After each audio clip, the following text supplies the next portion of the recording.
जो supreme court में collegium system चल रहा है उसे समाप्त करते हुए वहाँ से शुरुआत करनी होगी कि जिन वर्गों को आज तक उस जगह बैठने का मौका नहीं मिला वहाँ से शुरुआत होनी चाहिए। उनके साथ पीढ़ी है, लेकिन हमारे साथ हर वो पीड़ित समाज खड़ा है जिसका अभी तक किसी ने कोई जिक्र नहीं किया, किसी की सुनवाई नहीं करी। और जो पार्टियां अभी 2024 में संविधान बचाओ का नारा देने के सहारे से सदन में बड़ी संख्या पाके वापस आ चुके हैं, उन लोगों को ये सोचना चाहिए कि जब सदन की बात में कहीं भी कोई संविधान के ऊपर हमला होता है या कोई बात होती है तो वो लोग कहाँ होते हैं।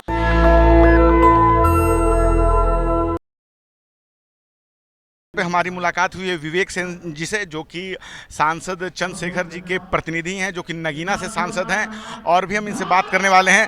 सर, पहले तो आपका स्वागत है हमारे चैनल पे। धन्यवाद, जय भीम।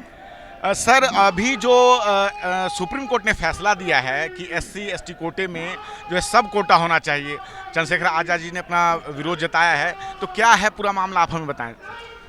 दरअसल बात नीयत की है। भैया ने कई इंटरव्यू में ये बताया कि अगर कोई जज किसी मुजरिम को ये सजा देता है कि इसे फांसी होनी चाहिए, अगर उसके पीछे उसका मोटिव हट जाए तो वो हत्या होती है। अगर वास्तव में इस देश में जो सुप्रीम कोर्ट है वो चाहती है कि शोषित वंचित समाज में जो ऐसी जातियां हैं जिन्हें अभी तक लाभ नहीं मिला, तो उन्हें सबसे पहले अपने अंदर ये चरित्र लाना होगा। और जो सुप्रीम कोर्ट में कोलिजियम सिस्टम चल रहा है उसे समाप्त करते हुए वहाँ से शुरुआत करनी होगी कि जिन वर्गों को आज तक उस जगह बैठने का मौका नहीं मिला वहाँ से शुरुआत होनी चाहिए। लेकिन जो लोग, कई लोग इस फैसले से खुश भी हैं। उनका कहना है कि देखिए, जो ऐसी जातियां जो इस कोटे में जो SC समाज में हैं वो पीछे छूट गई हैं, तो उनके लिए तो ये अच्छा फैसला है, उनका ये कहना है। दरअसल हमारे जो लोगों में दूरदर्शिता नहीं है, ये डिवाइड एंड रूल की पॉलिसी है कि आपको सबसे पहले डिवाइड कर दिया जाए, उसके बाद अपनी पॉलिसी लागू कर दी जाए। ये प्रथम चरण है कि हम लोगों को प्राइवेटाइजेशन की तरफ ले जाने की शुरुआत है। ये कि जब हम 10 लोग इकट्ठा हैं, आज जब उन्हें डिवाइड कर देंगे तो हम लोग एक दूसरे की लड़ाई संयुक्त रूप से न लड़ पाएँ, अलग अलग अपनी लड़ाई लड़ते रहें। और इसी बीच में सरकार जो करना चाहती है बैक साइड से कि रिजर्वेशन को पूर्ण रूप से समाप्त कर दे, वो काम करने के लिए तैयार बैठी है। अच्छा सर, अभी जो है अभी लोकसभा के चुनाव समाप्त हुए हैं और 2027 में यूपी के विधानसभा के चुनाव होने वाले हैं, और उससे पहले अभी कुछ महीनों में हो जाएंगे 10 सीटों पे जो उपचुनाव होने वाले हैं उत्तर प्रदेश में। तो एक तरह से कहा जा रहा है कि ये एक सेमीफाइनल होगा 2027 का विधानसभा चुनाव का। तो आप लोग क्या सोच रहे हैं, क्योंकि अखिलेश यादव कह रहे हैं कि उनके साथ पीडी है, तो ऐसे में आप लोग क्या कहेंगे? उनके साथ पीढ़ी है, लेकिन हमारे साथ हर वो पीड़ित समाज खड़ा है जिसका अभी तक किसी ने कोई जिक्र नहीं किया, किसी की सुनवाई नहीं करी। और जो पार्टियां अभी 2024 में संविधान बचाओ का नारा देने के सहारे से सदन में बड़ी संख्या पाके वापस आ चुके हैं, उन लोगों को ये सोचना चाहिए कि जब सदन की बात में कहीं भी कोई संविधान के ऊपर हमला होता है या कोई बात होती है तो वो लोग कहाँ होते हैं। क्या उन लोगों ने एक बार भी कहीं ये बताया कि जब भी कभी संविधान या संसद में जो संविधान में हमारे अधिकार और चीज़ें शामिल हैं उन पर हमला होगा, क्या वो एक होंगे? नहीं होंगे। उन लोगों का जरिया केवल और केवल एक है कि वो संविधान की बात करें, PDA की बात करें, उनके ज़रिए लोगों की सेंटिमेंट्स के साथ खेलकर वोट हासिल कर पार्लियामेंट में आने का काम करते हैं, असेंबलियों में पहुंचने का काम करते हैं, लेकिन उसके बाद वो हमारे हक अधिकारों की बात करना भूल जाते हैं। इसलिए अब लोगों ने बहुत लोगों को चुन लिया।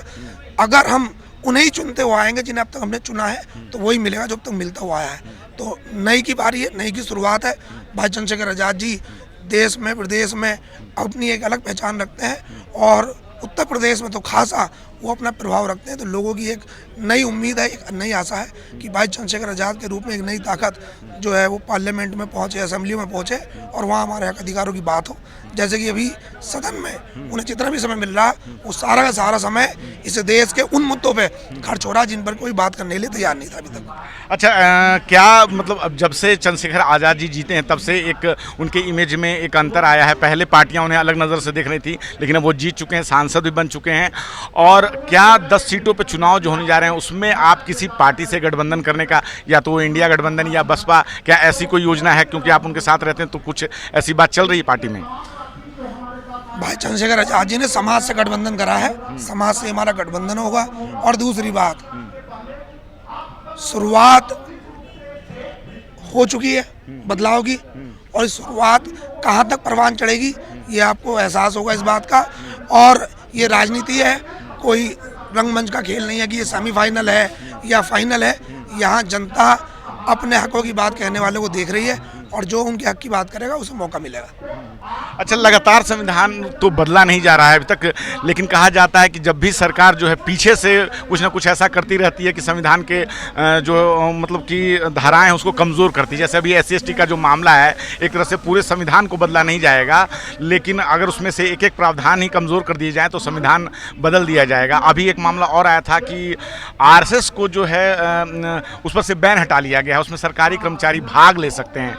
तो क्या आपको लगता है कि ये फैसला सही है कि सरकारी कर्मचारी, एक काम करता हो कर्मचारी जो सरकार का आदमी है, वो इस तरह के संगठन में जाए? अभी तो खुल के वो सामने आए, लेकिन अभी आपने पहले देखा होगा जो जजेस हैं, जो बड़े बड़े वकील हैं, जब वो कोई बड़ा फैसला लेते हैं और उनका केस लड़ते हैं और उसके तोहफे में उन्हें जो है राज्यसभा सांसद बना दिया जाता है, कहीं कोई बड़ी कुर्सी दे दी जाती है, तो ये तो बहुत दिनों से चलता हुआ आ रहा था। अब यह है कि उन्होंने उस पर से पर्दा हटा दिया। तो इसी चीज़ों से सावधान करने के लिए हम लोगों को बता रहे हैं कि इस देश को पूर्ण रूप से कैप्चर करने के लिए एक विशेष विचारधारा बिल्कुल तैयार बैठी है। अगर आपको उससे बचना है तो आपको अपनी आइडियोलॉजिकल लड़ाई लड़नी होगी। ये लड़ाई हक अधिकारों की है, ये लड़ाई इस देश में हमारे महापुरुषों के संघर्ष को बचाने की है। उस लड़ाई को लड़ने के लिए हमें सोचना पड़ेगा कि कौन हमारी लड़ाई लड़ सकता है और कौन नहीं लड़ सकता, कौन कुर्सियों के लालच में केवल चुनाव में बात करेगा और कौन कुर्सी मिलने के बाद सदन में बात करेगा। लेकिन ऐसी बातें तो आपके विरोधी भी कह रहे हैं कि यही काम कहीं आप तो नहीं कर रहे हैं, आप लोग नहीं कर रहे हैं।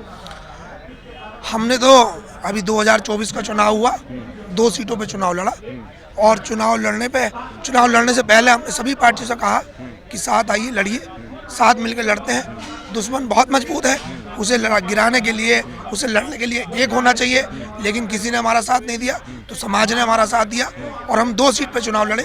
एक सीट पर भाई चंद्रशेखर आजाद जी सांसद बनकर आज पार्लियामेंट में दुनिया देख रही है, और दूसरी सीट हमने लड़ी, उस सीट पे हमें 83,000 वोट आए, 82,000 वोट आए। तो बसपा वहाँ बहुत पीछे रह गई, दूसरी पार्टियाँ बहुत पीछे रह गई। तो लोगों ने दूसरी पार्टियों की अपेक्षा भाई चंद्रशेखर आजाद जी को ज़्यादा पसंद किया है। ये सबूत है इस बात का, और ये हमारा भी सबूत है कि हमने 80 सीटों में से मात्र 2 सीट पे चुनाव लड़ा और बाकी सारी सीटें लोगों के लिए छोड़ दी। और अब भी हम, क्योंकि जो दूसरी पार्टियां पहले तो कभी उपचुनाव लड़ती नहीं थी, हमारी तो शुरुआत ही उपचुनाव से हुई। हमारा सबसे पहला उपचुनाव जो है बुलंदशहर से शुरू हुआ। तो हम जब इस चुनाव में लड़ने आए हैं तभी हमें देखा था एक दूसरे लोग भी चुनाव लड़ना है, वरना अगर उनके अंदर न्याय चरित्र है और वो वास्तव में चाहते हैं कि यहाँ दुश्मन को ढेर करा जाए तो वो आगे बढ़ के कहें कि हम आपके लिए ये करने के लिए तैयार हैं। लेकिन आगे कोई बात करने के लिए तैयार नहीं, क्योंकि खुद को छोटा महसूस कर रहे हैं। सच्चाई ये है कि वो लोग डरते हैं, घबराते हैं, वो समझते हैं कि जो भाजपा है ये तो अपने ही कर्म कांडों की वजह से बहुत जल्दी देश से जाने वाली है। लेकिन अगर हमारे सहारे से चंद्रशेखर आजाद तेजी से यहाँ बढ़ गए तो फिर हमारा क्या होगा। उन्हें वो डर सता रहा है कि इस देश के अंदर दूसरा काशीराम पैदा ना हो जाए, इसलिए वो नहीं चाहते कि भाई चंद्रशेखर आजाद यहाँ मजबूत हो, इसीलिए तरह तरह के आरोप उनके ऊपर लगाए जाते हैं। सर, एक आखिरी सवाल, क्या 2027 में आज़ाद समाजवादी पार्टी जो है 2027 में यूपी के सारे विधानसभा चुनाव पे चुनाव लड़ने जा रही है? आज़ाद समाज पार्टी? जी हाँ, आज़ाद समाज पार्टी। और ये फैसला आदरणीय भाई चंद्रशेखर आजाद जी, उनके द्वारा जो वहाँ स्टेट प्रेसिडेंट बनाए हुए हमारे सुनील चित्तौड़ जी और जो वहाँ की कमेटी है, ये उनका फैसला, ये मेरा फैसला नहीं है, ना मैं इस पर कोई बात कह सकता, ये पार्टी का फैसला। चलिए, आपने हमसे बात की, बहुत बहुत धन्यवाद। जय भीम। हाँ, तो आपने सुना विवेक सेन जी को, जिन्होंने साफ साफ कहा कि किस प्रकार से जो विरोधी पार्टियों ने हमें कमज़ोर करने की कोशिश की, लेकिन हमारा गठबंधन जो है समाज से है। और SC/ST मुद्दे पर भी इन्होंने बात की। क्या है आपकी राय इस पूरे बातचीत पे? आप अपनी राय हमें कमेंट बॉक्स में ज़रूर बताएं। मैं रंजय कुमार, कैमरामैन आशीष के साथ, नेशनल दस्तक। धन्यवाद। नेशनल दस्तक की आपसे गुजारिश है कि अगर इसको बचाना चाहते हैं तो नेशनल दस्तक को सब्सक्राइब करने के लिए रेड कलर के सब्सक्राइब बटन को दबाएं, फिर बेल आइकन की घंटी दबाएं। नेशनल दस्तक को बचाने के लिए बहुत जरूरी है कि हर खबर को शेयर करें, लाइक करें, कमेंट जरूर करें।